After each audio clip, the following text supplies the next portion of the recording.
Cleaner is arrested for theft, but the billionaire's daughter reveals everything, and what happens next shocks everyone. Clara ran the damp cloth over the coffee table in the main living room. The repetitive motion calmed her nerves.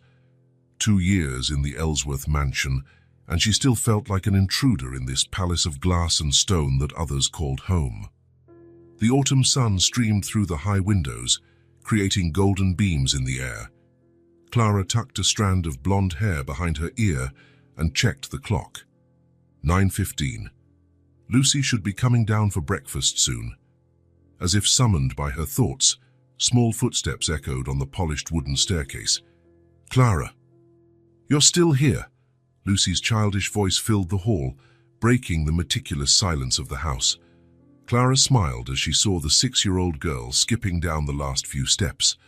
Lucy was the perfect image of her late mother, the same blonde hair in soft curls, the same blue eyes that seemed to capture all the light in the room.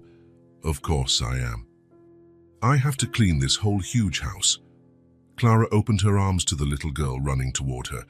Lucy hugged her with a surprising strength for someone so small. "You promised to teach me how to make bracelets today, and I will, after you have breakfast and I finish your father's study." "Daddy left early. He said he has a very important meeting." "Again?" Clara noticed the disappointment in the girl's eyes. Charles Ellsworth had lived for his work since his wife's death. He was rarely present, even when physically at home. "Then we have the house all to ourselves," Clara winked conspiratorially. "But first, breakfast." As they walked to the kitchen, Clara felt the familiar weight of guilt. Mrs. Winters, the housekeeper, had already warned her, "Remember your place, Clara, you are not family." But how could she keep her distance when Lucy followed her like a shadow? When the girl showed up in her room at the back of the house, crying after a nightmare. In the kitchen, Clara made toast with jam for Lucy. The girl swung her legs on the high stool, watching Clara's every move. "Daddy said he's going to take me to the park on Sunday," Lucy commented, taking a bite of her toast. "Do you think he'll remember this time?" "Of course he will. Your father is a busy man, but he loves you very much. Can you come with us?" "That's a plan for the two of you, Lucy." "Father and daughter time? But you're almost like my mom now." Clara froze, the dishcloth in her hands. "Lucy, I work for your father. I'm the cleaner. So what? You tell me stories, you teach me things, you hug me when I'm sad. Sarah from my school said that's what mums do." Clara knelt before the little girl. "Your mother was very special and loved you more than anything. I just take care of you because I like you very much, understand?" Lucy nodded, without really understanding. The morning followed its routine. Clara cleaned the rooms while Lucy played nearby, making up stories about her dolls. At noon, they sat on the floor of the girls' room to make bracelets. "See how it forms a pattern," Clara demonstrated, weaving colored threads between her fingers. Lucy frowned in concentration, her tongue sticking out from the corner of her mouth. "It's hard." "You're doing great for your first time." Suddenly, they heard the front door open. Men's voices echoed down the hall. "Daddy's home!" Lucy ran out of the room. Clara stood up and straightened her uniform. She collected the colored threads and put them away in their small box. When she reached the hallway, she heard Charles's deep voice.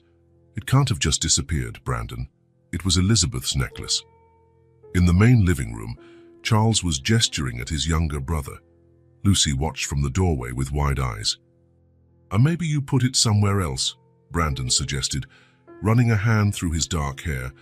Unlike his brother, who maintained a rigid posture, Brandon seemed uncomfortable in his own skin. "I know exactly where I put it. In the black velvet box, in the top drawer. It was there last night." Clara felt a chill. Mrs. Ellsworth's necklace was a valuable piece of diamonds and sapphires that, according to rumors among the staff, was worth a fortune. "Let's turn the house upside down," Brandon suggested. In the hours that followed, the mansion became chaotic. Drawers were opened, furniture was moved, closets were searched. Clara helped with the search while Lucy followed her father, trying to help in her own way.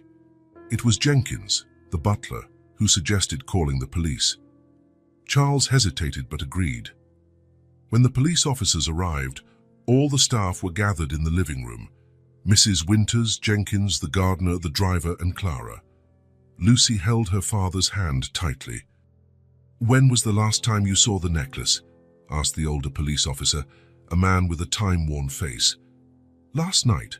I always check. Does anyone have access to your room?" "Only the cleaning staff." Everyone looked at Clara. She felt her blood run cold. "I cleaned the room this morning," she said firmly. "I didn't see any necklace." "Did anyone notice anything suspicious?" the officer asked.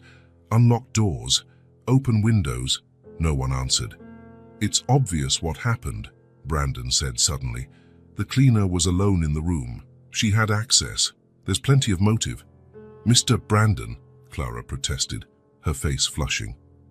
Charles silenced her with a gesture. "Hey, Clara, you were the last person in my room besides me. The necklace was there when I left, now it's not." "Are you accusing me of theft?" Clara's voice trembled. "Do you have a better explanation?" Clara looked around. No one met her gaze. "I didn't take anything," she said, swallowing hard. "I would never." "Words won't bring the necklace back," Charles replied. He turned to the police. "I want to file a formal complaint. I believe she stole my late wife's necklace." "Miss, you'll have to come with us," said the older officer. Clara felt the world crumble beneath her feet. This couldn't be happening. It was a nightmare. "I didn't steal anything, I swear!" Clara shouted, the tears finally escaping. "Mr. Ellsworth, I would never do this, never." "That's precisely why," Charles answered coldly. "You earned our trust. You had free access to the house." "She didn't do anything." Lucy's high-pitched voice cut through the air like a knife. The girl let go of her father's hand and ran to stand beside Clara. Charles frowned. "Lucy, come here." "Now, no." Lucy grabbed Clara's hand. "She didn't steal it. She didn't steal anything." Clara felt her heart break. She knelt before the little girl. "Lucy, honey, it's okay. It's going to be okay." "I know who did it," Lucy shouted, turning to her father, her small face red with emotion. I saw someone go into your room." A heavy silence fell over the room. All eyes turned to the little girl. "Lucy," Charles said, his voice forcibly calm. "Come here. We'll talk about this later." "No, you have to listen now. I saw—" "Lucy," Charles's voice thundered. "This is a grown-up matter. Go to your room." "Now, but Daddy, I said it's for grown-ups." Charles pointed to the stairs. "To your room." Lucy looked at Clara, then at her father, her blue eyes shining with tears. "Why won't you listen to me?" "Jenkins," Charles called, "take my daughter upstairs, please." The butler, visibly embarrassed, took Lucy's hand. The girl struggled, trying to pull away. "She didn't do anything, Clara, Clara!" Lucy's screams echoed through the hall as Jenkins led her up the stairs. Clara felt each one like a stab in the chest. "Mr. Ellsworth," she tried again, her voice choked. "Please, your daughter is trying to tell you something important. I didn't steal the necklace." Charles didn't look her in the eye. "Take her away," he said to the officers. The younger officer held Clara's arm firmly, not with brutality, but making it clear that resistance was futile. "This is a mistake," Clara said, as she was led to the door. "A terrible mistake." At the mansion's entrance, Clara looked back one last time. High up on the staircase, Lucy had escaped from Jenkins and was leaning over the banister, her face red from crying. "Clara, don't let them take you, Clara!" "It's going to be okay, Lucy," Clara shouted back, trying to sound more confident than she felt. "Don't worry about me. I'll tell the truth. I'll make them bring you back." Charles appeared behind his daughter, holding her firmly. Their gazes met briefly, his hard and unyielding, Clara's hurt and betrayed. In the police car, as it drove away from the Ellsworth mansion, Clara felt something break inside her. It wasn't just her freedom at stake, but the trust she had so carefully built, the bond with Lucy, the life that despite being modest, meant so much. And at the center of it all, a question that wouldn't stop echoing. If it wasn't her, who had Lucy seen entering Charles's room? And why wouldn't he listen to his own daughter? 3 days had passed since Clara's arrest. The Ellsworth mansion, always so imposing, seemed to have grown even larger. The hallways stretched like endless tunnels. The ceilings rose higher. The walls moved further apart, as if the absence of a single person could somehow expand the physical space. Charles noticed it as he entered the dining room that morning. The long tables, always so neatly set, now seemed even more formal, almost intimidating. Mrs. Winters had laid out breakfast as usual. Toast, eggs, orange juice. Everything in its right place, everything flawless, everything wrong. Lucy was already sitting in her usual spot, her legs dangling in the air, not touching the floor, but her eyes, normally bright and curious, were fixed on her untouched plate. She didn't look up when her father entered. "Say good morning, Lucy," Charles said, forcing a light tone. Lucy didn't answer. She didn't even raise her eyes. Charles sat down and unfolded his napkin. The silence hung between them like lead. He poured himself some coffee and tried again. "Are you hungry, Mrs. Winters made eggs just the way you like them." An almost imperceptible shrug of her shoulders was the only response. It wasn't a yes nor a no. It was simply an acknowledgement that words had been spoken. Charles sighed and began to eat, or at least pretend to. Every bite felt like sand in his mouth. He could feel Mrs. Winters' gaze from the kitchen doorway, watchful, judgmental. "Your teacher called yesterday," Charles said, breaking the silence again. "She said you didn't participate in the group activities. That's not good, Lucy." Lucy finally looked up. Her eyes were blue, cold, accusing. "I want to see Clara." Charles put down his fork. "Lucy, we've already talked about this. Clara, she did something wrong." "No, she didn't." The girl's voice was quiet but firm. "Lucy, I know you liked her, but you don't know anything." Lucy slid off her chair. "I'm going to be late for school." "You've barely touched your breakfast," Charles protested. "I'm not hungry." Charles watched his daughter leave the room, her small steps slow, lacking the energy that usually made her run and jump through the rooms. Her body was present, but something essential had disappeared along with Clara. When the car took Lucy to school, Charles was left alone in the silent mansion. Mrs. Winters appeared to clear the table. "She barely eats," the woman commented. "Doesn't sleep well either. I hear her walking down the hall at night." Charles frowned. "Looking for what?" "I think she goes to the other one's room, to Clara's." A discomfort grew in Charles's chest. "I didn't know they were that close." Mrs. Winters gave him a look that mixed disbelief and pity. Clara was the first person Lucy looked for when she woke up, the last one before she went to sleep. Charles felt his face grow hot. How had he not noticed? Of course, he was always busy. Meetings, trips, phone calls. The company wouldn't run itself. After Elizabeth died, burying himself in work had been his way of surviving. But at what cost? For the rest of the day, while working in his home office, Charles couldn't concentrate. The image of Lucy, silent and distant, wouldn't leave his mind. He decided to finish early. Maybe he could pick her up from school, take her for ice cream. When Charles arrived at the school, the teacher greeted him with a worried expression. "Mr. Ellsworth, I'm glad you came. We were just about to call." Charles's heart raced. Did something happen? Lucy didn't participate in any activities today. She sat alone in the corner of the classroom. During recess, she didn't want to play with the other children. Charles looked past the teacher and saw his daughter sitting on a bench in the yard, alone, her small hands clutching her backpack. "She's been like this since..." The teacher hesitated. "Since our cleaner was arrested," Charles completed, his throat tight. Was Lucy very attached to her? Charles felt a knot in his stomach. Apparently, more than I realized. Seeing her father, Lucy didn't run to him as she usually did. She walked slowly, dragging her feet. In the car, The silence continued. Charles tried various approaches, questions about school, promises of ice cream, even mentioning a new children's movie at the cinema. Lucy answered with monosyllables or simply shook her head. At home, she went straight up to her room. For the first time in a long while, Charles felt lost in his own house. He walked through the rooms like a ghost, noticing things that had previously gone unseen.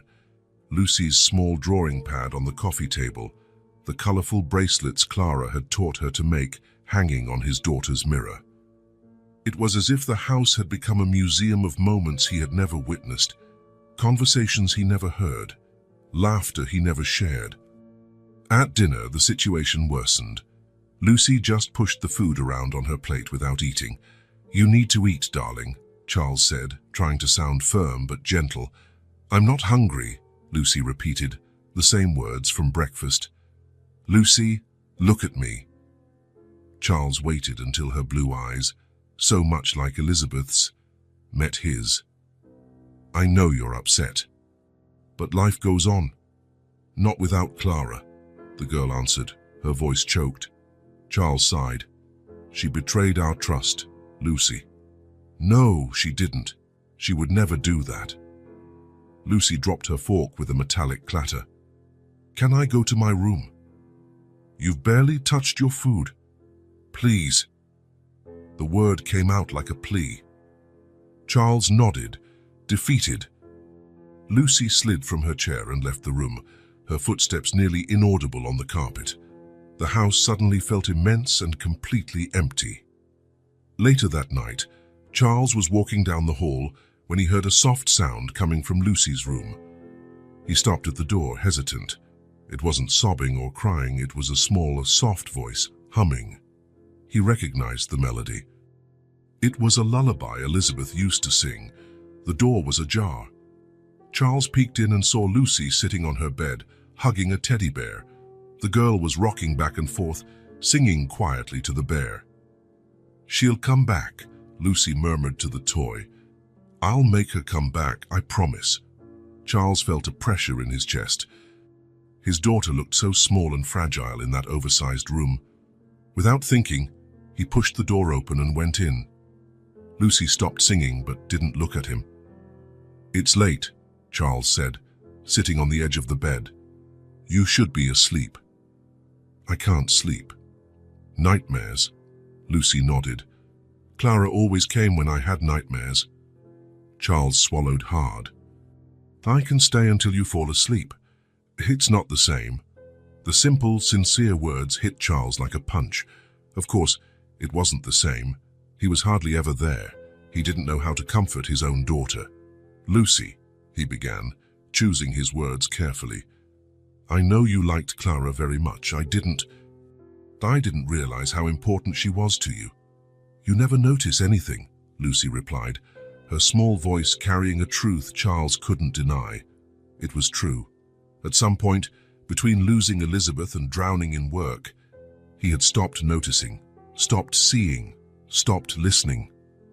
And only now, in the oppressive silence Clara's absence had left behind, was he beginning to understand how much he had lost, the quiet affection that had grown before his eyes, day after day, without him ever noticing.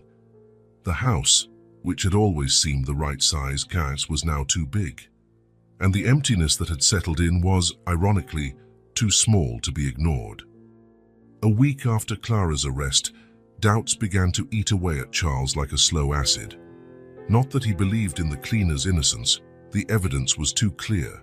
But Lucy's words, her absolute conviction, the way her blue eyes silently accused him at every meal, it all weighed on him. The house had become a minefield of silences.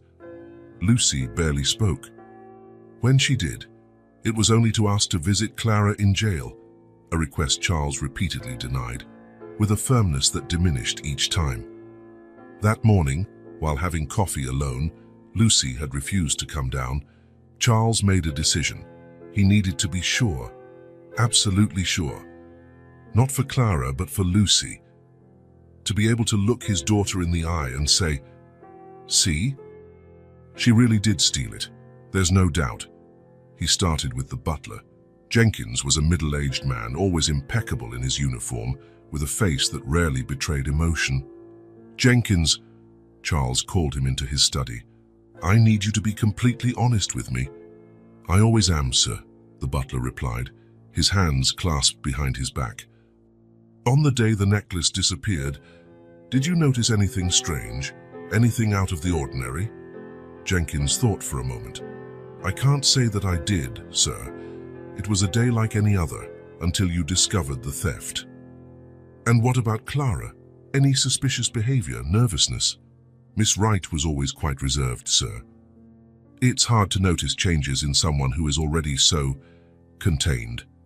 Charles nodded, unsatisfied. "And my brother? Mr. Brandon was here earlier that day, wasn't he?" An almost imperceptible hesitation. "Yes, sir. Mr. Brandon arrived around 8 in the morning. He said he needed to speak with you. I had already left." "Precisely, sir. I informed him of that, and he said he would wait. He stayed in the living room for about half an hour, then left." Charles frowned. "Half an hour just to wait? What did he do during that time?" Jenkins averted his gaze. "I can't say for certain, sir. I had my morning duties." Something in the way the butler avoided his gaze aroused Charles's suspicion. "Jenkins, if you know something, you need to tell me." "Sir, I wouldn't want to make baseless accusations." "They're not accusations, they're observations, and they could be important." Jenkins adjusted his tie, clearly uncomfortable. "I saw Mr. Brandon go upstairs, sir. I thought he was going to the restroom, but when I saw him again, he seemed agitated." Charles felt a chill in his stomach. "Agitated how?" "Nervous, sir. Sweating quite a bit, and he left in a hurry without a proper goodbye." "Why didn't you mention this to the police?" Jenkins looked down at his own shoes. "Mr. Brandon is family, sir. It didn't seem appropriate." "To raise suspicion." Charles dismissed Jenkins with a wave, his mind racing. His brother, upstairs, agitated. Was this what Lucy was trying to say?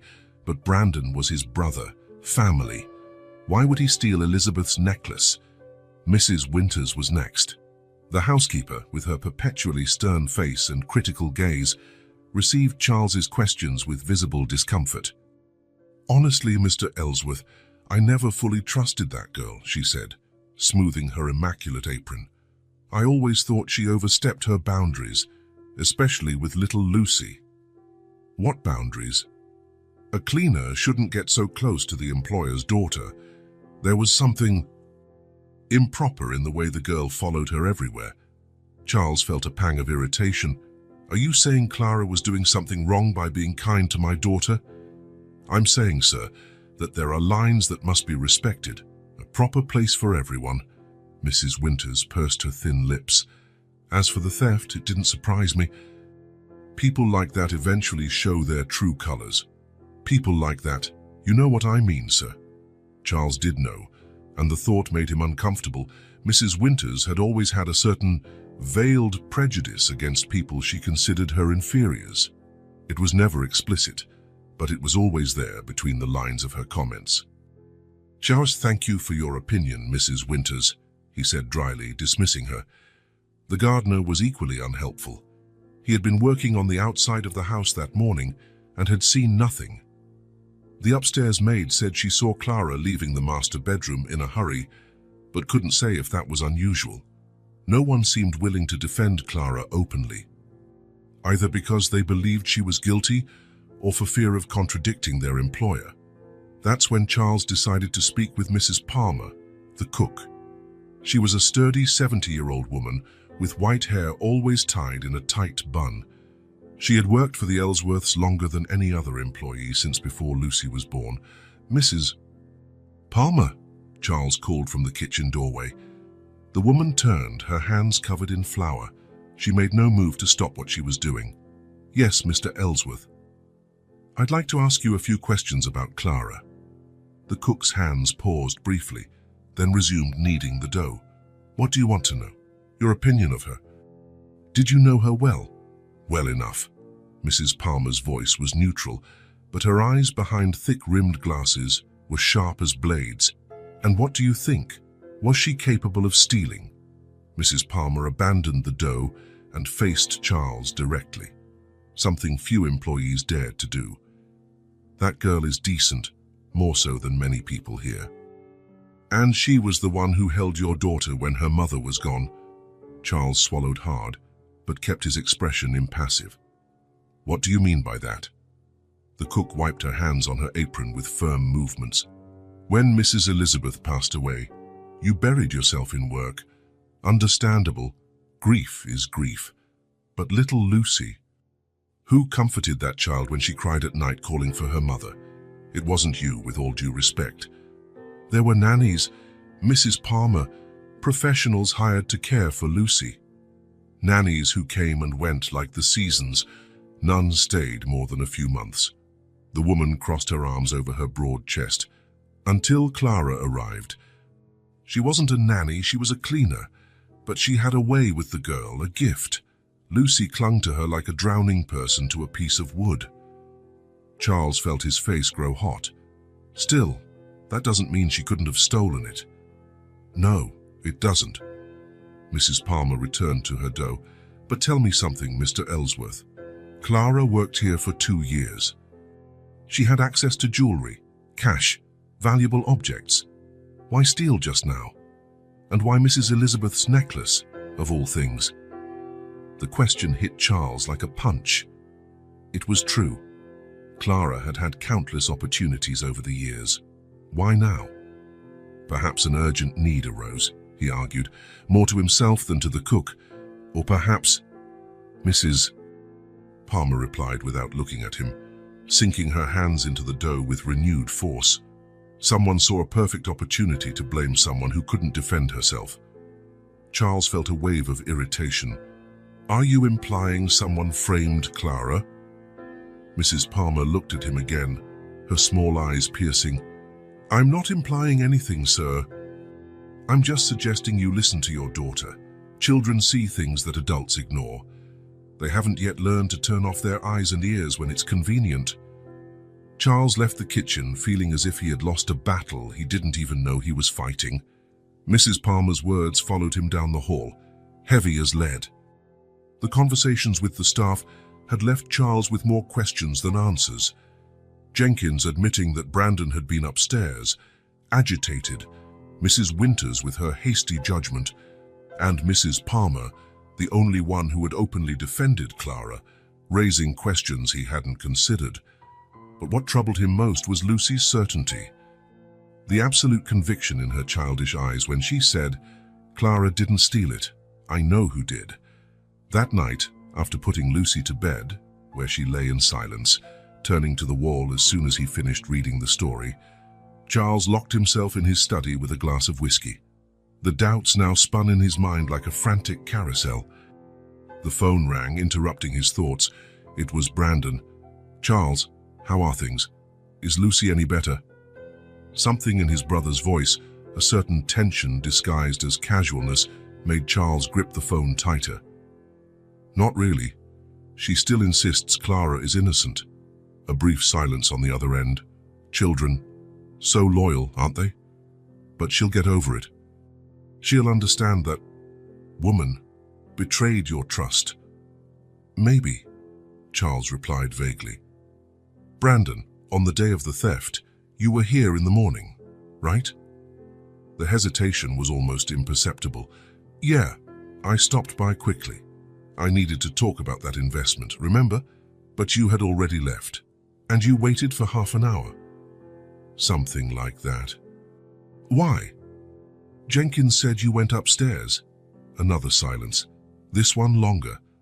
Oh, right. I went to the restroom. You know how my bladder has been since that infection last year. Charles closed his eyes. Brandon had never had bladder problems. There had never been any infection. Of course, he said, keeping his voice neutral. I'm just trying to understand what happened that day. Well, it's obvious what happened. The cleaner saw an opportunity and took it. She probably already had a buyer for the necklace. Those people always have contacts in the underworld. Those people, Charles repeated slowly, as Mrs. Winters would say. What? Nothing. I have to go. Good night, Brandon. After hanging up, Charles remained motionless, staring at the phone. Something was wrong. Very wrong. A growing sense that he had made a terrible error in judgment. He picked up the phone again and dialed a number he had saved years ago but never used. After 3 rings, a deep voice answered. Rawlins. Mr. Rawlins, this is Charles Ellsworth. I believe we have a mutual friend, George Harrington. Ah, yes. George mentioned you might call someday. How can I help you? I need absolute discretion. This is a delicate matter. Discretion is my middle name, Mr. Ellsworth. Why don't we meet tomorrow? Say 10 o'clock at the Harbour View Cafe. I'll be there. Charles hung up, feeling a momentary sense of relief. Michael Rawlins was a former police officer who now worked as a private investigator. He had a reputation for being meticulous, discreet, and above all, effective. If there was anyone who could get to the truth, whatever it was him. The next morning, after dropping Lucy at school, another silent journey broken only by the low radio, Charles drove to the Harbour View, a discreet cafe by the docks. Rawlins was already there, sitting at a table in the back, his back to the wall. He was a middle-aged man with closely cropped grey hair and sharp eyes that seemed to register every detail. He wore a simple but well-cut suit and bore no resemblance to the stereotype of the disheveled detective. Mr. Ellsworth, he greeted, extending a hand. Punctual. I like that. Charles sat down, politely declining the offer of coffee. Let's get straight to the point, Mr. Rawlins. A week ago, a valuable necklace disappeared from my home. An employee was arrested, accused of the theft. And you believe she's innocent? Rawlins asked, his eyes fixed on Charles. I don't know.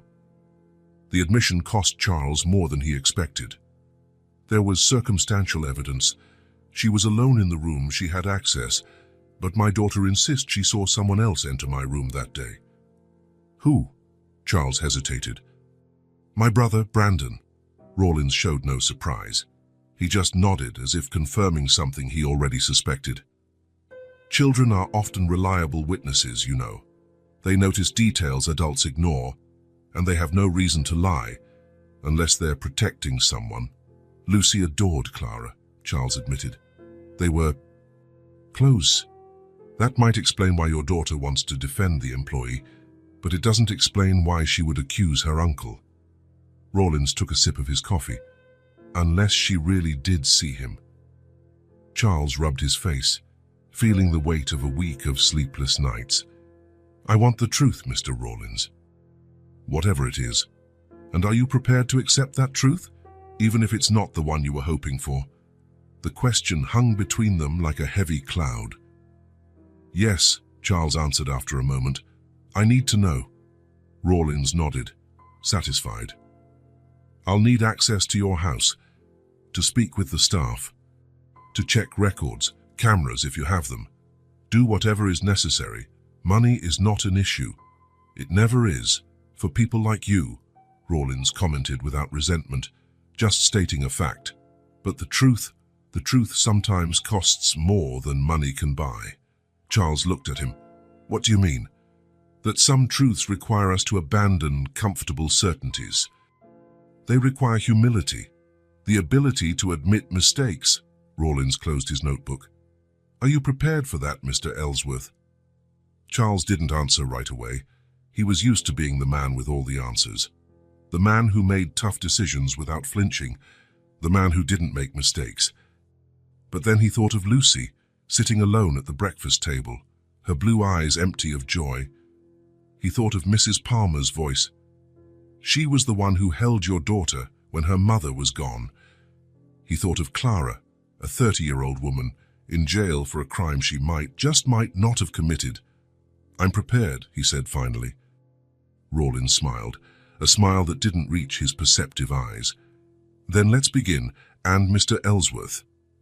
Yes, don't tell anyone about my investigation, especially your brother.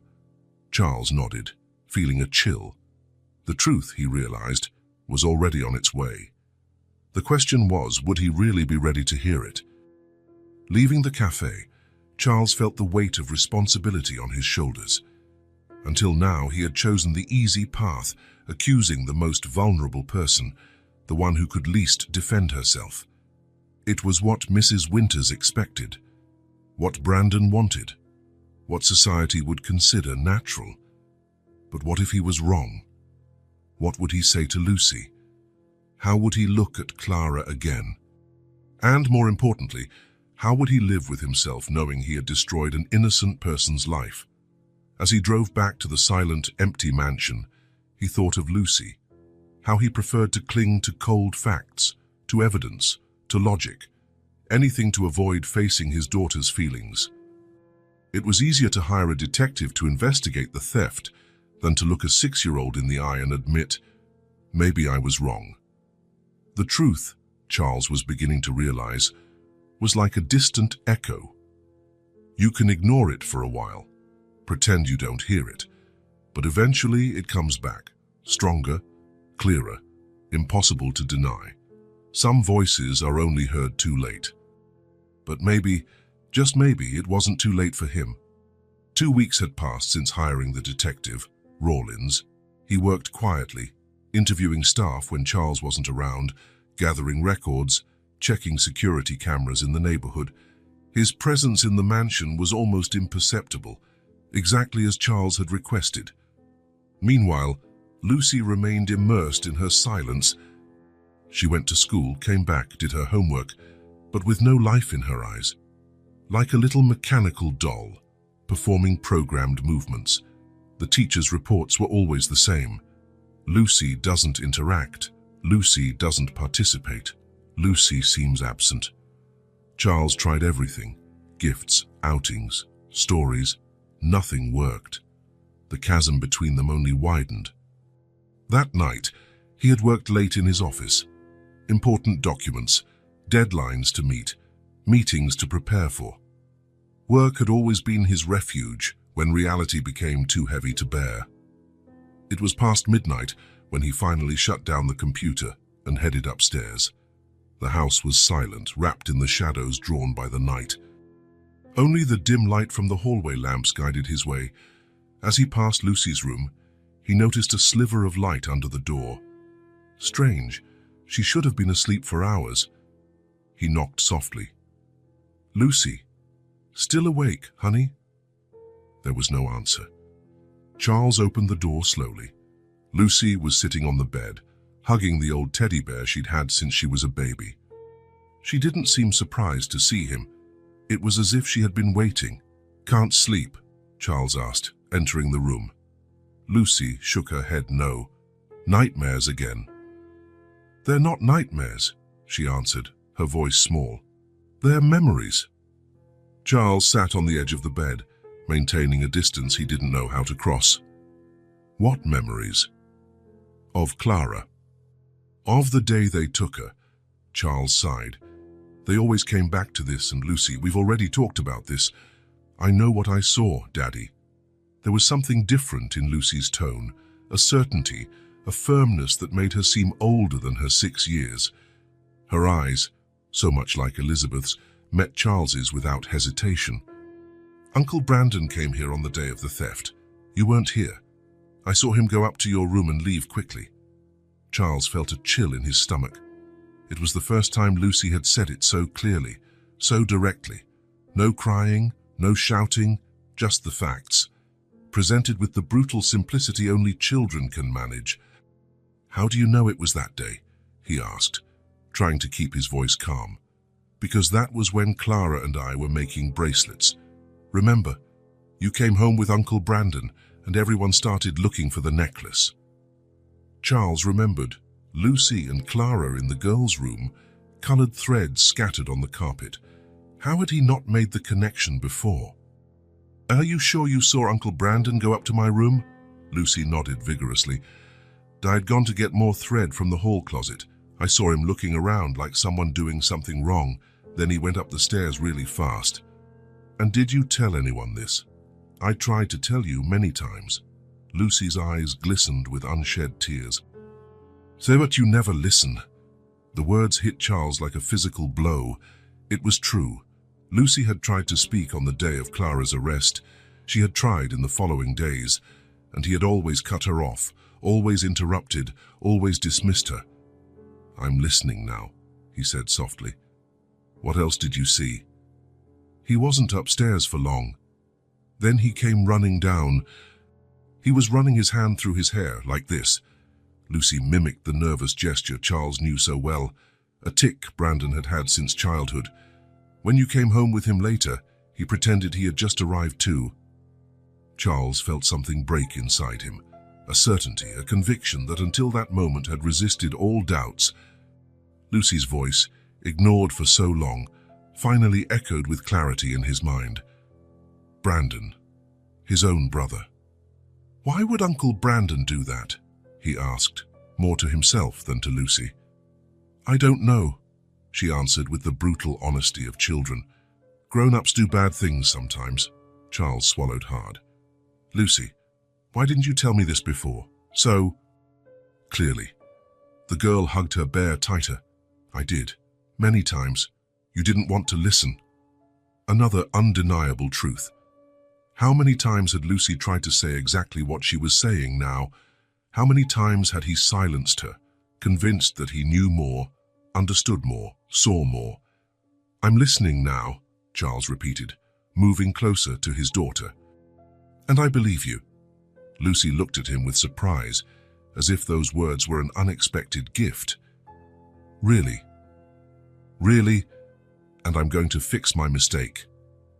For the first time in weeks, Charles saw a flicker of life in his daughter's eyes, a small flame of hope. "Are you going to bring Clara back? I'll do whatever it takes to find the truth. And if the truth is that Clara is innocent, yes, I'll bring her back." Lucy held out her pinky finger. "Promise?"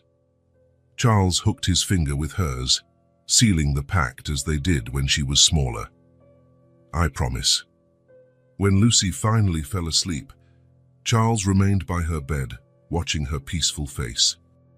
The first real crack in his conviction had formed, and now it was expanding rapidly, threatening to bring down the entire edifice of certainties he had built. Brandon, his own brother, the person who had always been by his side, who had supported him when Elizabeth died, who never questioned his version of the events of the theft, but also the person who stood to gain the most from Clara's misfortune, the person who had insisted on her guilt from the very first moment. Charles left Lucy's room with heavy steps. The night was late, but sleep was far away. There was a call to make. The morning after his conversation with Lucy, Charles cancelled all his meetings. For the first time in years, the company would have to wait. There was something more urgent to do, a truth to uncover, a possible injustice to correct. Sitting in his study, Charles stared at the computer screen. The cursor blinked in the search bar, like a silent accusation. It was as simple as it was humiliating. He had never looked up Clara. He had never been interested in knowing who the woman who had spent 2 years caring for his house, his daughter, really was. The woman he had accused of theft without hesitation, Clara Wright, 30 years old. That was all he knew. He typed her name and waited. The results weren't numerous. Clara had no social media presence, except for a basic Facebook profile, long inactive. He found a graduation photo from 5 years ago. Clara receiving a diploma, smiling shyly. A graduate with honors in education from the state university. Charles felt the first blow of reality. Clara wasn't just a cleaner, she was a qualified teacher. Why was she working as a domestic helper? The answer came a few clicks later. The recession had closed several schools in the region. Thousands of newly graduated teachers, with no experience, were left without opportunities. A local newspaper article mentioned Clara as a volunteer in an adult literacy program. Another showed her at a charity event for underprivileged children. An educated woman, dedicated to her community, who had to take a job as a cleaner to survive. Did I condemn an innocent woman just because she was young and defenseless? Charles muttered to himself, his throat suddenly dry. The phone rang, interrupting his thoughts. It was Rawlins. "Mr. Ellsworth, we need to talk. In person." I found something. Half an hour later, Charles parked in front of a small cafe downtown. Rawlins was already there, a worn leather briefcase on the table. "Thanks for coming so quickly," the detective said, gesturing to the chair opposite him. Charles sat down, tense. "What did you find?" Rawlins opened the briefcase and slid a photograph across the table. It was a pawn ticket. The necklace turned up, or rather, I found it, in a pawn shop on the other side of town. Discreet establishment, select clientele, not the kind of place a cleaner with no criminal record would know how to find. Charles picked up the receipt, feeling his heart race. "How did you know where to look?" "I didn't. I visited 23 pawn shops in the last 10 days. Rawlins gave a half smile. "It's what we do when we don't have supercomputers and facial recognition software." "And how much did they pay for it?"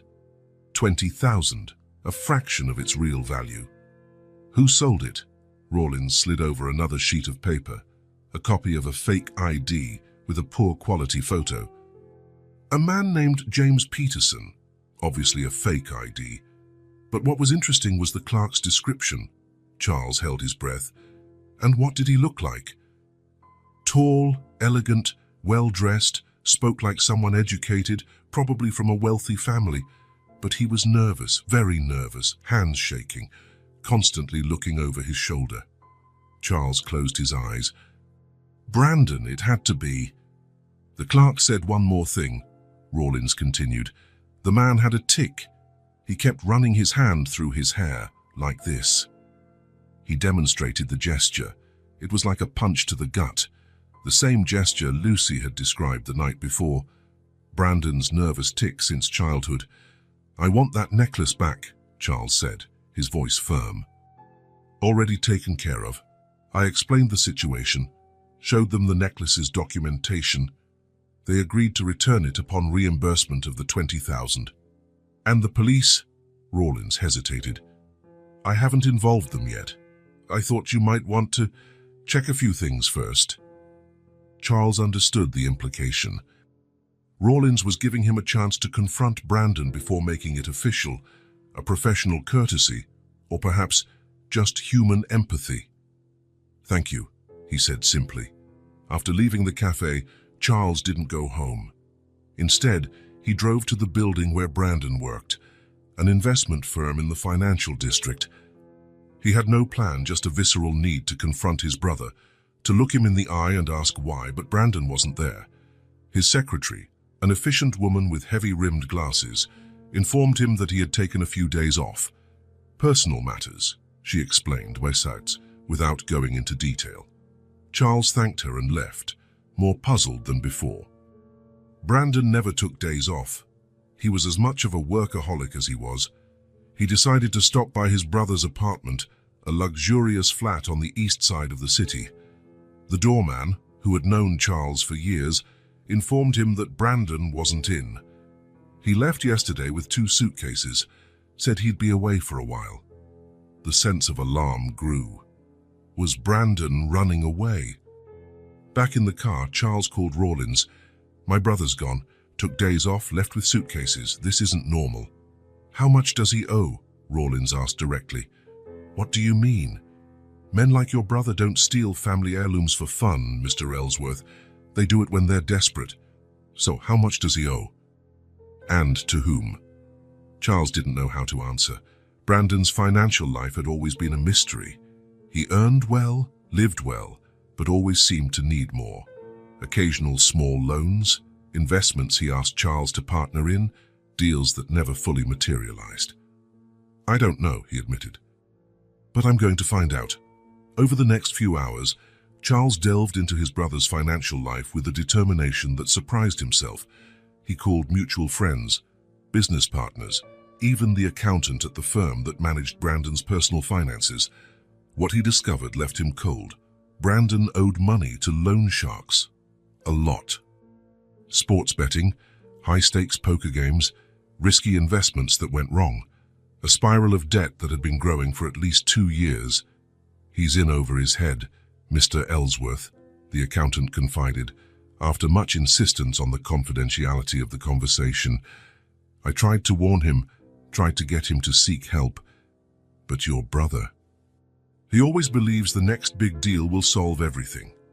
The image of Brandon that Charles had always cultivated, the responsible, competent, balanced brother, crumbled with each new revelation. When he returned home, it was already evening. Lucy was asleep, a small relief. Charles wouldn't know what to say to her now, with his mind in turmoil. He sat in the dark study, only the desk lamp illuminating the papers he had gathered during the day. Bank statements, credit reports, loan records, all telling the same story of growing financial desperation. The phone rang once more. It was Rawlins. "I spoke to more people at the pawn shop. The man who sold the necklace said he needed the money to pay an urgent debt. Mentioned something about them not waiting any longer." He was terrified. Charles closed his eyes, Brandon being threatened by loan sharks, desperate enough to steal Elizabeth's necklace, the most valuable and personal piece of jewelry Charles owned. "And what about Clara?" he asked, his voice choked. "I investigated everything. Bank accounts, work history, background checks, nothing. Absolutely nothing to suggest any suspicious activity. She is exactly what she appears to be, a hard-working, honest woman who had the bad luck to be in the wrong place at the wrong time." The words fell on Charles like stones. Clara was innocent, always had been, and he had sent her to jail without hesitation. "So what do I do now?" he asked, more to himself than to Rawlins. "The decision is yours, Mr. Ellsworth. I can take the evidence to the police immediately. Your maid would be free in a matter of days. Your brother, on the other hand?" Charles understood the implication. Brandon would face serious charges, theft, fraud, identity theft, years in prison.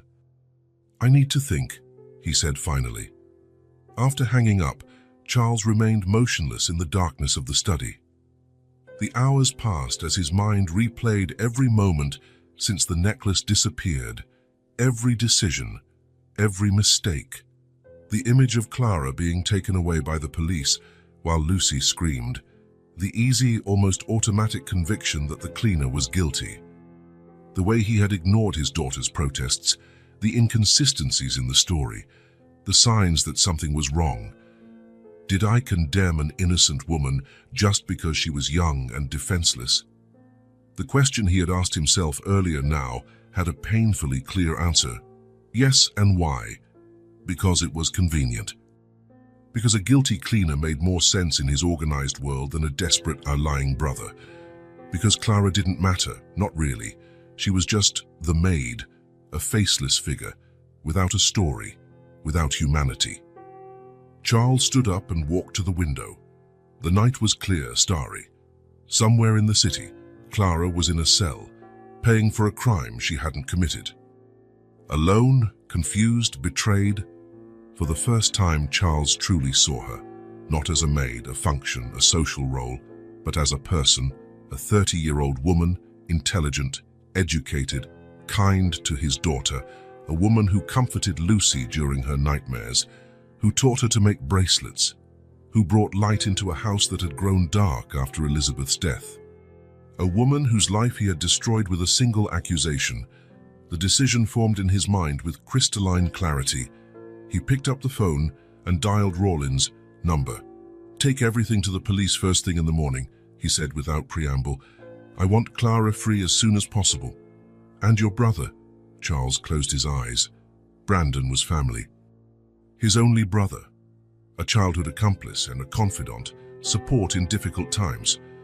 But also the man who had stolen Elizabeth's necklace, who had let an innocent person be arrested, who had lied shamelessly while someone else suffered the consequences of his actions.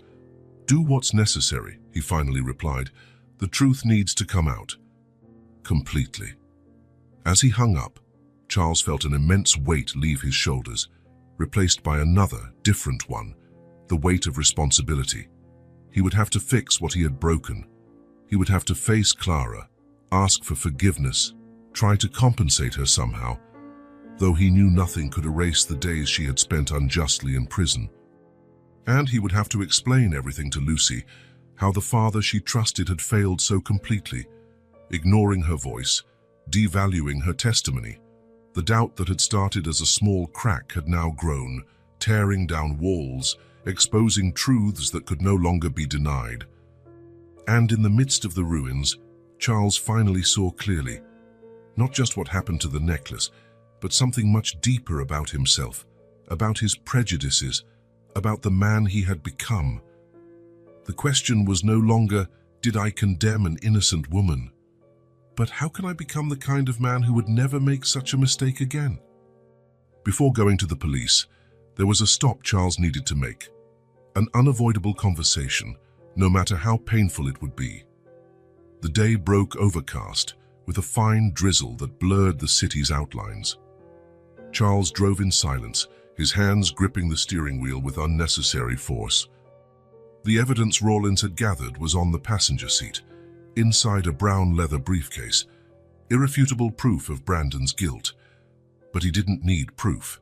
He needed to hear the confession from his own brother's lips. Contrary to what the doorman had said the day before, Brandon hadn't traveled. Charles had discovered this after a call to their mother, who casually mentioned that her youngest son had visited her that afternoon. He seemed nervous, she had commented. Said he was thinking of taking a long vacation. Running away, Brandon was planning his escape.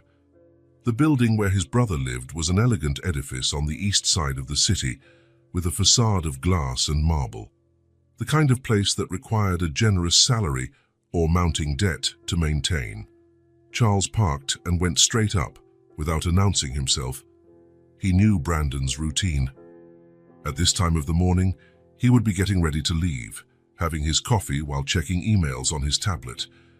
He stopped in front of the door and took a deep breath before ringing the bell. Once, twice, 3 times. Silence. He was about to give up when he heard movement on the other side. The door opened just enough to reveal Brandon's face, bloodshot eyes, unshaven, disheveled hair. Charles? He seemed genuinely surprised. What are you doing here so early? We need to talk. Brandon hesitated, glancing over his shoulder into the apartment, as if checking if it was presentable, or if there was something to hide. Now's not a good time. I'm in a hurry. Charles placed his hand on the door, preventing it from being closed. It won't take long. Something in his tone of voice, an unusual firmness, a cold determination, made Brandon back away and open the door completely. The apartment was a mess. Clothes scattered, half-open suitcases, papers stacked chaotically on the table. The smell of fresh coffee mixed with a faint odor of alcohol. Going on a trip? Charles asked, though the answer was obvious. A retreat. I need to clear my head. Brandon tried to smile, but the result was just a nervous grimace. Want some coffee? I just made it. No, thank you. I don't plan on staying long. Brandon ran a hand through his hair, that familiar tick, now laden with a whole new meaning. He walked to the open-plan kitchen and poured himself a cup of coffee, more to have something to do with his hands than out of need. So what do we need to talk about? Charles decided to get straight to the point. He placed the briefcase on the coffee table and opened it, revealing the photos, receipts, and documents. You were there, on the day of the theft. Brandon froze, the cup halfway to his lips, his eyes fixed on the scattered papers, then on Charles's face. I don't know what you're talking about. Please, Brandon, it's over. The necklace was found at the pawn shop. With your description, your fake ID. All the color drained from Brandon's face. He placed the cup on the counter carefully, as if fearing that any sudden movement might break not just the porcelain, but the entire facade he had built. You don't understand, he began, his voice barely a whisper. Then explain it to me. Brandon walked to the window, his back to Charles. The rain had picked up, beating against the glass in an irregular rhythm. I never meant to hurt anyone. But you did. Clara has been in jail for weeks, accused of a crime you committed. Brandon turned around, his eyes shining with unshed tears. I didn't plan it. It wasn't premeditated. I just needed money, urgently. Why? I was in over my head. Gambling. Betting. I was going to be threatened. His voice failed. They gave me a deadline, said it would be the last time they asked nicely. Charles felt a mix of anger and pity. Brandon had always been the weaker brother, more susceptible to pressure, more willing to take shortcuts. So you decided to steal Elizabeth's necklace. Brandon looked down. I knew you kept it in the drawer. I knew how much it was worth. I thought it would take you a while to notice, that I could somehow return it later. But I did notice. Yes, the same day. Brandon gave a bitter laugh. And then you called the police, and that girl was there. Clara. Clara. Brandon repeated the name as if trying it out for the first time. So she was perfect. The cleaner who cleaned your room, who had access, who no one would question. Charles felt the anger rise, hot and suffocating. You saw an innocent woman being accused and said nothing. What could I say? Sorry, it was me. I'd be arrested. And now Clara is in jail in your place. Brandon ran his hands over his face, rubbing his eyes hard. I know it's terrible, but you don't understand what it's like to be desperate, Charles. You never have. Didn't you think? Charles took a step forward, his voice rising. You let a 30-year-old girl get arrested, innocent. I'm sorry.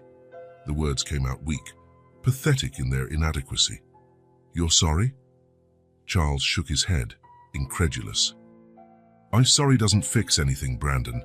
It doesn't erase what you did. It doesn't give Clara back weeks of her life.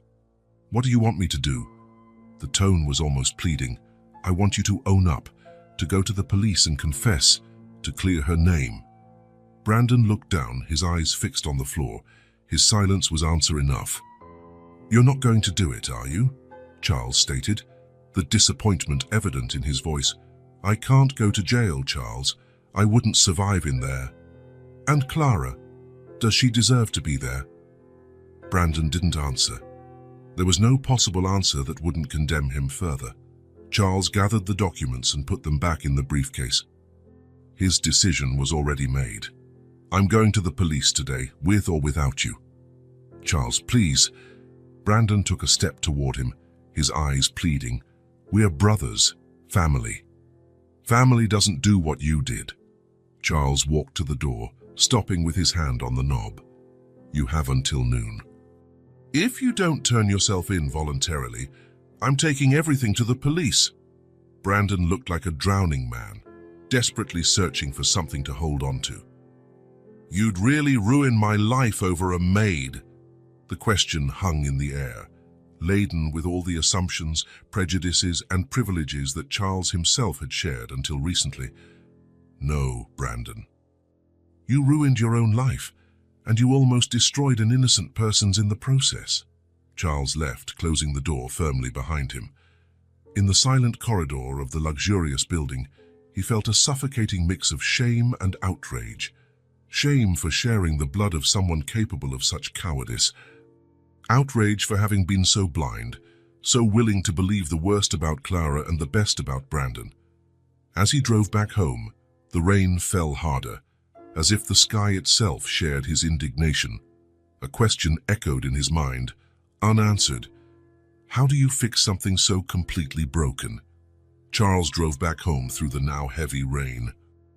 The windshield wipers slid back and forth in a steady rhythm, like a metronome marking the minutes of his silent journey. With every passing block, he felt the weight of the conversation with Brandon, the weight of his own failures, the weight of the injustice he had allowed to happen.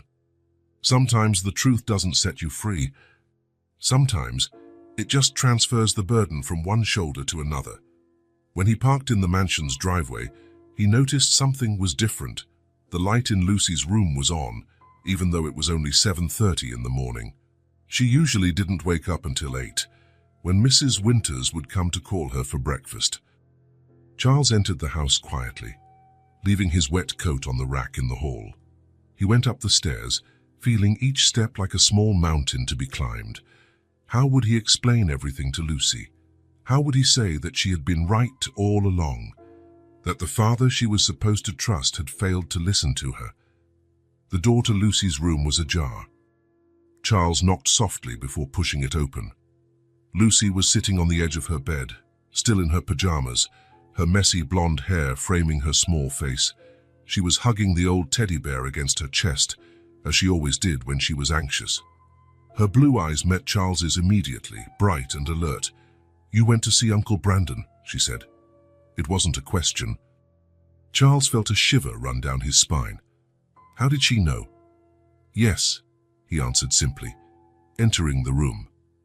"How did you know?" "I heard you talking to the man in the hat yesterday, saying you were going to confront Uncle Brandon." The man in the hat, Rawlins, and his old brown fedora, a relic from his time as a police officer. Charles hadn't realized Lucy had overheard them. "Were you eavesdropping?" he asked, unable to hide a slight tone of surprise. Lucy shrugged, a gesture so adult it seemed out of place on her small frame. "You were talking about Clara." "I wanted to know." Charles nodded, understanding. Of course, she wanted to know. While the adults schemed and made decisions, Lucy waited, worried about the one person who had truly listened to her, who had been there when she needed it most. "Can I sit?" Charles asked, gesturing to the edge of the bed. Lucy shifted slightly to the side, making room. Charles sat down, keeping a small distance. He didn't know where to begin. How could he summarize everything he had discovered, everything he had felt, in words a 6-year-old could understand? "Uncle Brandon took Mommy's necklace," he said finally, opting for the direct truth. "You were right all along." Lucy showed no surprise. She just nodded slightly, as if confirming something she already knew with absolute certainty. "How did he confess?" "Yes." Charles hesitated. "He was in trouble. He owed money to dangerous people. He was desperate." Lucy frowned, processing the information. But why did he let Clara get arrested? She didn't do anything. The question, so simple, so direct, hit Charles with full force. It was the very heart of the matter, the one that revealed Brandon's true moral weakness, and by extension his own. "Because he was a coward," Charles answered, his voice harder than he intended. "Because it was easier to let someone else take the blame. And you believed him, not me." Again, it wasn't a question, just a statement of fact. Charles felt his heart clench. "Yes, Lucy, I made a terrible mistake." A heavy silence fell between them. Outside, the rain continued, tapping against the window in a steady rhythm, as if applauding the painful honesty that was finally emerging. "Are you going to bring Clara back?" Lucy asked finally, her small voice filled with hope. "I'm going to do everything I can. I'm going to the police today with all the evidence. I'll hire the best lawyers. I'll do whatever it takes to get her released." Lucy studied her father's face for a long moment, as if assessing the sincerity of his words. Then, with devastating simplicity, she asked, "Are you listening to me now?" The question was so innocent and yet so profound that Charles felt his eyes sting with unshed tears. In those 5 simple words lay the entire core of the problem. Not just the theft, the wrongful imprisonment, the brother's betrayal, but something much more fundamental, the failure to listen to a child who was only telling the truth. Charles slid off the bed and knelt before his daughter, bringing himself to her eye level. He wanted her to see his sincerity, to feel how true his words were. "Yes, and I'm sorry I didn't listen to you before, sweetheart. You knew all along." Lucy's eyes glistened with unshed tears. For a moment, Charles feared she would reject him, that the broken trust was irreparable. But then, with the capacity for forgiveness that only children possess in its purest form, Lucy let go of the teddy bear and opened her arms. Charles hugged her, feeling her small, fragile body against his. A sob escaped, then another. He couldn't tell if they were his or Lucy's. Maybe they belonged to both of them. Tears of relief, of remorse, of hope. It was more than a hug. It was an apology. It was a promise to do better. It was an acknowledgement that sometimes those we consider too small to understand are the ones who see most clearly. They stayed like that for a long time, while the rain outside gradually subsided, as if the sky itself recognized that the tears had already done their cleansing work. When they finally separated, Charles saw something in Lucy's face he hadn't seen in weeks. A small smile, shy but real. "We're going to bring Clara home," he said, not as a question, but as a solemn promise. Lucy nodded seriously. "Will she forgive us?" The question hung in the air, heavy with implications. Us. Not just Charles, but Lucy too. As if she shared the blame, as if she felt she had also failed on some level. "I'm sure she will," Charles replied, though he had no such certainty. "And if she doesn't, we'll give her all the time she needs." Lucy seemed satisfied with the answer. She got off the bed and held out her hand to her father, a gesture so small and so significant. "Breakfast?" she asked, with a normality that felt like a precious gift after weeks of silence and pain. Charles took her small hand in his. "Breakfast," he agreed. Together, they left the room and went down the stairs, father and daughter, united not just by blood, but now by something deeper. A shared truth, an acknowledgement of mistakes, a promise of reparation. A reunion that was also a redemption, a beginning, not an end. Charles had never been inside a prison before. The grey, imposing building, with its high walls and narrow windows, seemed out of place in the urban landscape, a constant reminder that not everyone shared the same freedom.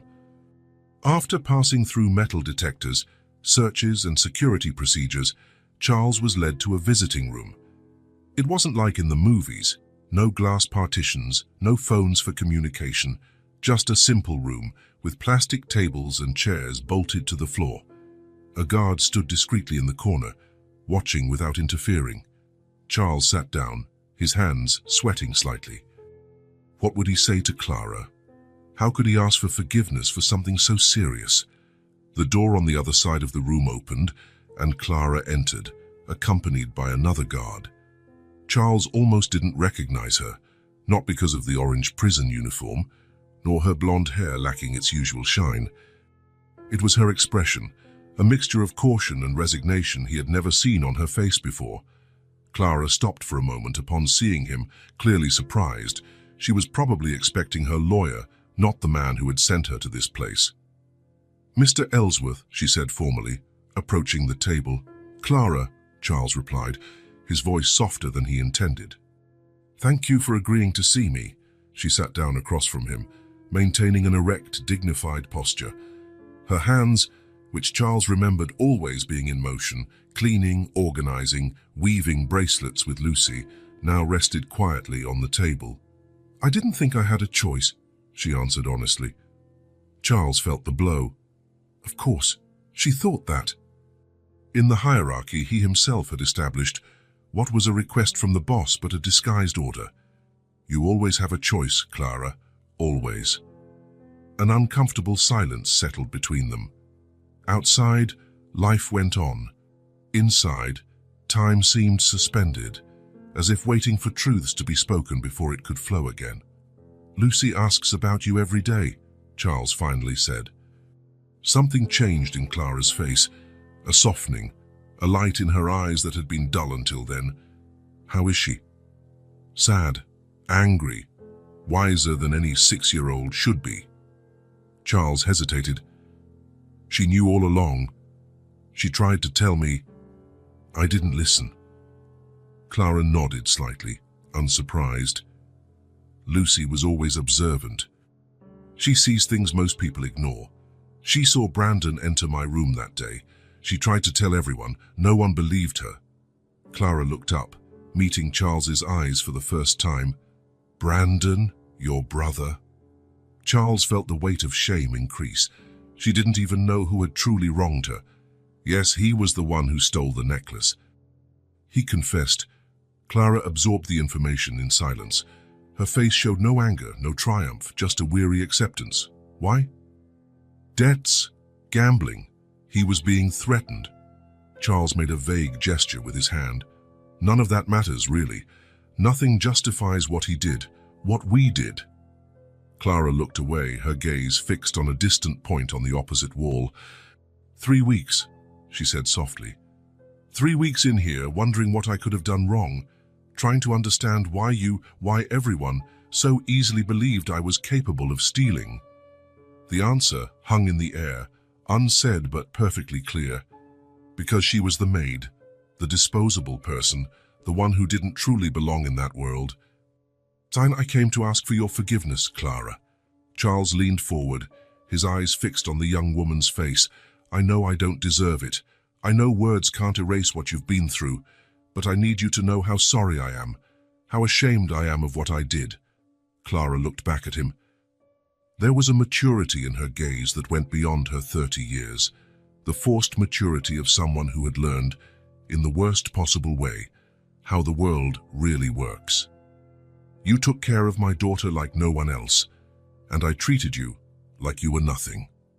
The words came out with more emotion than Charles intended, laden with a truth he could only now see in its full extent. Clara had been more than a cleaner. She had been an angel for Lucy when he was too busy with his own problems to notice the void in his daughter's life. I was just doing my job, Clara replied, but there was a softness in her voice that wasn't there before. No, you did much more. Lucy told me about the nightmares after her mother's death, how you would wake up in the middle of the night to comfort her, how you read stories, taught her things, played with her. That wasn't in your contract, Clara. That was kindness, pure and simple. Clara looked down, and Charles realized she was fighting back tears. 3 weeks in prison hadn't broken her dignity, but a kind word, a sincere acknowledgement, cut deeper. I went to the police this morning, Charles continued. I brought all the evidence, the recovered necklace, Brandon's confession, Lucy's testimony. They are processing your release as we speak. Clara looked up, her eyes wide with surprise. I'm getting out. Today, if everything goes as planned. Charles paused. I've hired the best lawyers. They are preparing a lawsuit for emotional distress. You will receive significant financial compensation. I don't want your money, Clara replied immediately, a flash of pride in her eyes. I know, but it's the least I can do. Use it to start your life over, to study, travel, do whatever you've always dreamed of. Clara didn't answer. She seemed to be absorbing the reality that the nightmare was ending, that the prison doors would open, and she would return to the outside world. And Lucy, she asked finally, can I see her? Charles felt a tightness in his chest. Even after everything, Clara's first concern was for his daughter. She's waiting for you. In fact, he hesitated, unsure if he should continue. I'd like to offer you your job back, not as a cleaner, as Lucy's official tutor, with a salary commensurate with your degree in education. Clara stared at him, surprise evident on her face. How do you know about my degree? I looked you up too late, I know. But I did. A thoughtful silence settled between them. Clara seemed to be weighing the offer, considering the pros and cons of returning to a place that had been the scene of so much injustice. I'll understand if you don't want to, Charles added quickly. In fact, it would be perfectly understandable if you never wanted to see me again. But Lucy, she misses you terribly. I need to think, Clara answered finally, about everything, about what I want to do now. Of course, all the time you need. The guard approached, indicating that visiting time was almost over. Charles stood up, feeling there was more, much more to be said, but knowing that some things needed time. Thank you for seeing me, Clara. And once again, from the bottom of my heart, I am sorry. Clara nodded, promising nothing, but not explicitly rejecting his apology. It was more than Charles deserved, and he knew it. 5 hours later, Charles waited in the prison parking lot, leaning against his car.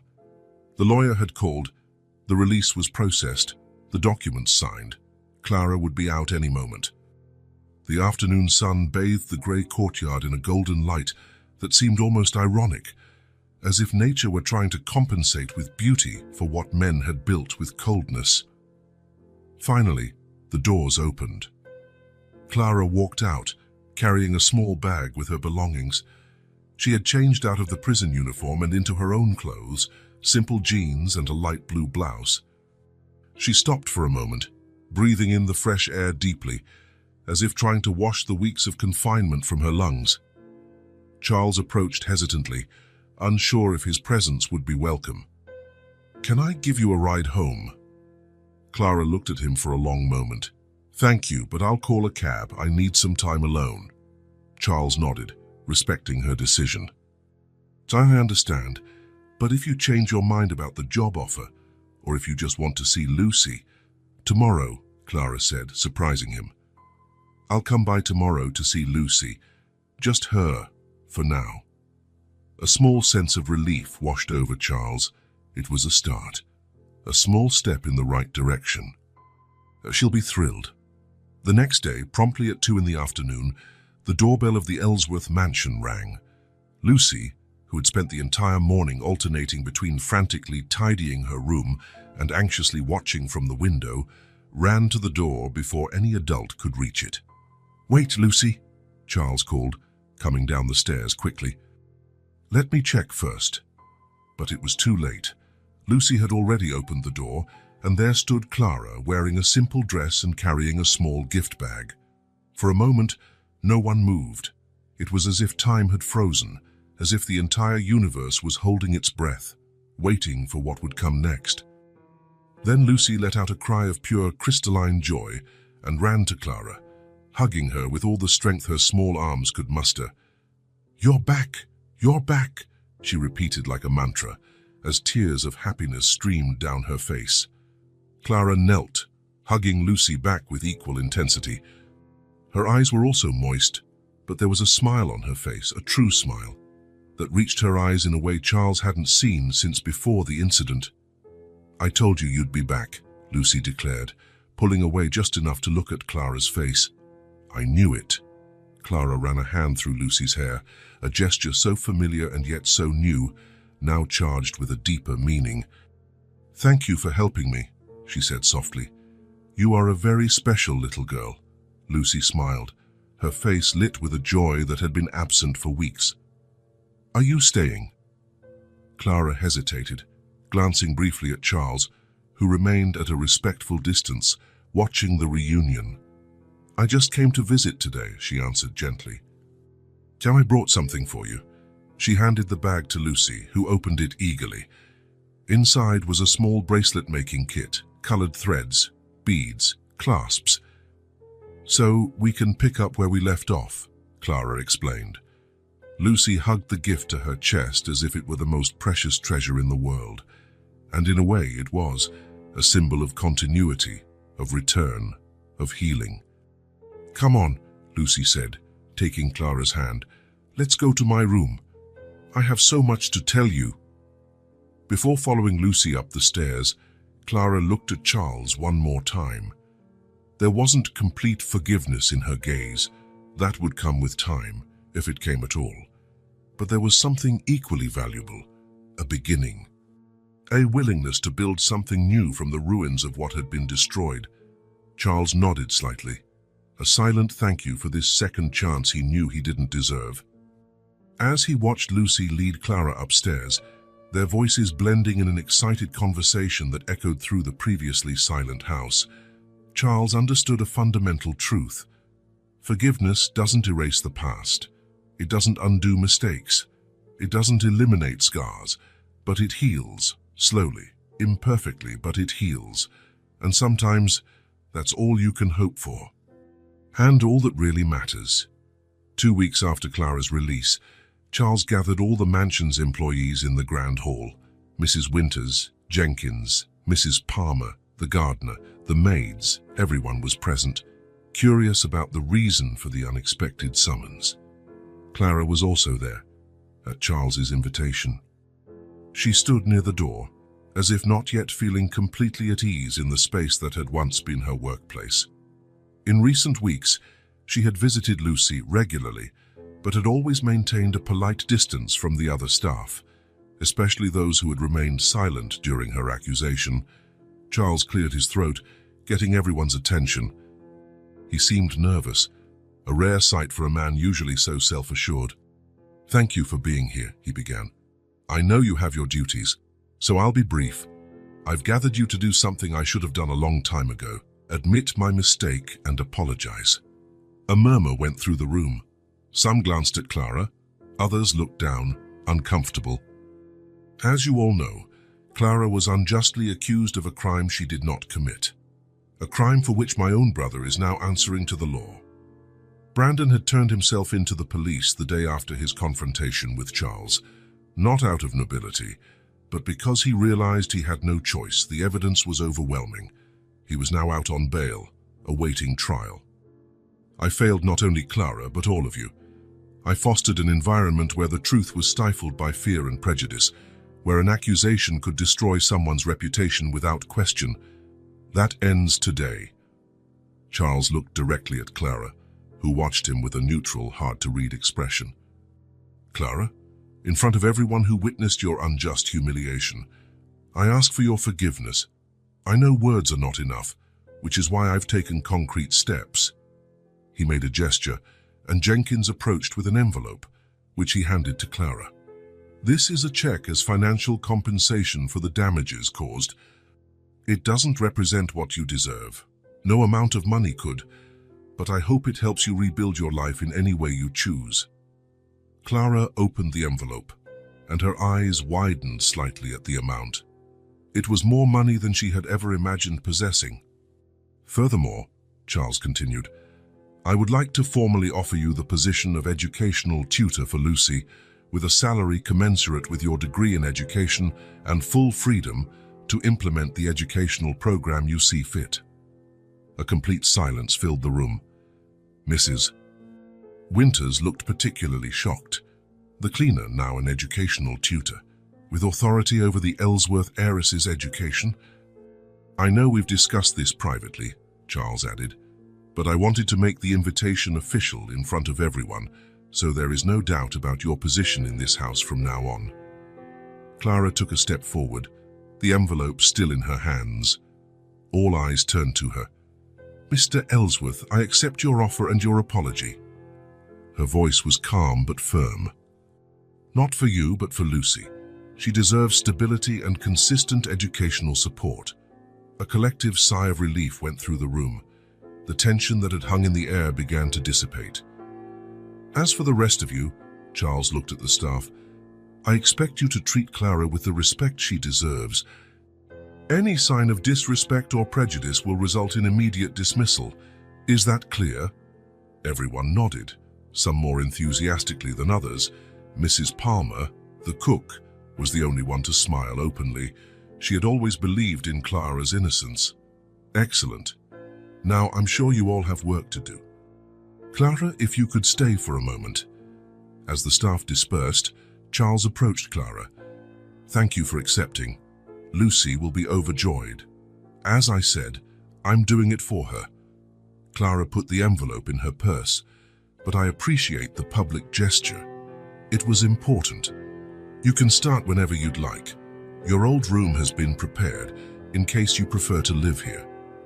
Or we can arrange for daily transport if you'd rather maintain your independence." Clara considered for a moment. "I think I'll stay here during the week. It will be easier to develop a consistent program with Lucy." Charles nodded, pleased. "The room is yours then. And Clara, thank you for giving this house and Lucy a second chance." "Sometimes," Clara replied with a small smile, "second chances are what save us, all of us." 2 months later, on a sunny spring afternoon, the garden of the Ellsworth mansion had been transformed. What was once a formal and impersonal space was now alive with small, colorful flower beds, each reflecting the personality of its little gardener. Lucy, kneeling on the dark earth, was carefully digging a hole for another violet seedling. Beside her, Clara offered gentle guidance. Not too deep, she said. The roots need room to breathe. Lucy nodded, focused on her task. Her small hands, once immaculate as befitting an Ellsworth heiress, were now dirty with soil, and she couldn't have been happier. From his office window, Charles watched the scene. The transformation was evident not just in the garden, but in Lucy. The silent, sad little girl had given way again to the vibrant child she had always been. She laughed, sang, asked endless questions, eager to learn everything Clara could teach. And Clara, she had changed too. The initial caution, the understandable reserve, gradually gave way to a renewed confidence. It wasn't the same as before, it couldn't be, after what she had been through. But she had a new serenity, a strength that came from having faced injustice and survived. Charles stepped away from the window, leaving them alone in their special moment. He had learned, painfully, that some relationships needed space to flourish without interference. In the garden, Lucy and Clara continued their work in a comfortable silence. They didn't need words, the care was present in every gesture, every look, every shared smile. When the last violet was planted, Lucy sat back on her heels, admiring her work. "Do you think they'll grow up to be pretty?" she asked, looking at Clara. "Definitely. You planted them with care, gave them enough water, chose a spot with good light. Everything they need to blossom." Lucy smiled, satisfied. Then, impulsively, she hugged Clara, smudging the tutor's simple dress with dirt. Clara returned the hug without hesitation, not caring about the dirt. Some things were infinitely more valuable than clean clothes. Around them, the garden seemed to vibrate with life and possibility.